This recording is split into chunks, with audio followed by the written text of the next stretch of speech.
Hi guys, I'm Dr. Sonu Dubey. I'm an obstetrician, gynecologist and a practicing fertility specialist. पिछले कुछ दिनों से जब से मैंने IVF का काम करना स्टार्ट किया है, एक बहुत कॉमन क्वेश्चन जो फीमेल्स के मन में आता है और जो मेरे सामने उन्होंने रखा है वो ये है कि मैम हाउ कम कि हमारी AMH की वैल्यू 0.5 होने के बावजूद हमें डॉक्टर ने IVF सजेस्ट कर दिया है, रैदर मेरी फ्रेंड जिसका AMH 0.3 था या 0.4 था उसकी प्रेगनेंसी स्पॉन्टेनियसली या फिर बहुत ही मिनिमम इंटरवेंशन पे हो गई है. So let me clarify you all this with what a doctor's perspective on suggesting an IVF for you is exactly. So the thing basically is कि कोई भी एक पर्टिकुलर AMH की वैल्यू नहीं होता है जो ये डिटरमिन करे कि आपको IVF ही ज़रूरी है प्रेगनेंसी के लिए और आप नेचुरली इस चीज़ पे कंसीव नहीं कर सकते.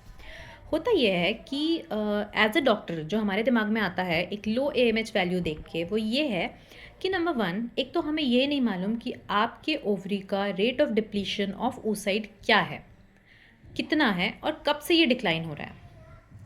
मतलब हो सकता है जो आपकी फ्रेंड या जिस फ्रेंड के रेफरेंस पे आप ये बात कर रहे हैं कि 0.3 पे उनकी स्पॉन्टेनियस प्रेगनेंसी हुई है, हो सकता है वो इस वैल्यू पे पिछले 2-3 साल से स्टेबल रहा हो और ये हो सकता है कि आपकी वैल्यू जो है वो प्रोग्रेसिवली डिक्रीज़ हो रही हो.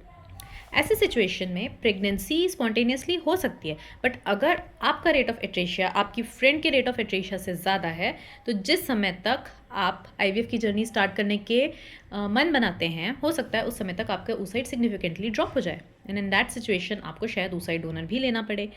तो IVF सजेस्ट करने का मोटिव ये नहीं होता है कि इस वैल्यू पे आपको IVF में के अलावा किसी और चीज़ से प्रेगनेंसी हो नहीं सकती. The only reason which we recommended is we do not want कि आपका AMH समय के पहले डिप्लीट हो जाए और जब तक आप ये जर्नी स्टार्ट करें तब तक आपके पास डोनर oocyte के अलावा कोई ऑप्शन ही ना बचे. So the only and only purpose of a doctor recommending you IVF with a low AMH value is कि समय रहते हमें किसी भी तरीके से प्रेगनेंसी हो जाए. वी डू नॉट नो कि वो कब होगी. मोस्ट इफेक्टिव और हाईली सक्सेसफुल ट्रीटमेंट रहता है IVF. अब क्योंकि वो बहुत रिसेंटली हमारे पास हर जगह अवेलेबल है, टेक्निक्स बहुत इंप्रूव हो गई हैं, साइड इफ़ेक्ट्स बहुत कम हैं. ऐसे सिचुएशन में फास्ट इफेक्टिव और लो AMH को और लो होने के पहले तक प्रेगनेंसी होने का सबसे फास्टेस्ट उपाय रहता है IVF. So please don't take it as otherwise. Doctor आपकी सिनेरियो को सोचते हुए probably they are suggesting you an IVF.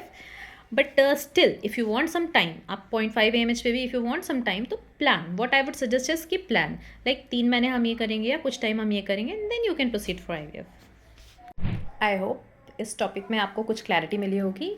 In case आपको कुछ और क्वेरीज हैं do let me know. I'll try to tackle it. इसके अलावा भी if you want some of the topics which I should provide information to you, या if you want to discuss anything, if you are undergoing some kind of procedure and if you want to discuss anything related to these topics, do let me know. Stay informed and stay tuned for next video. Bye bye.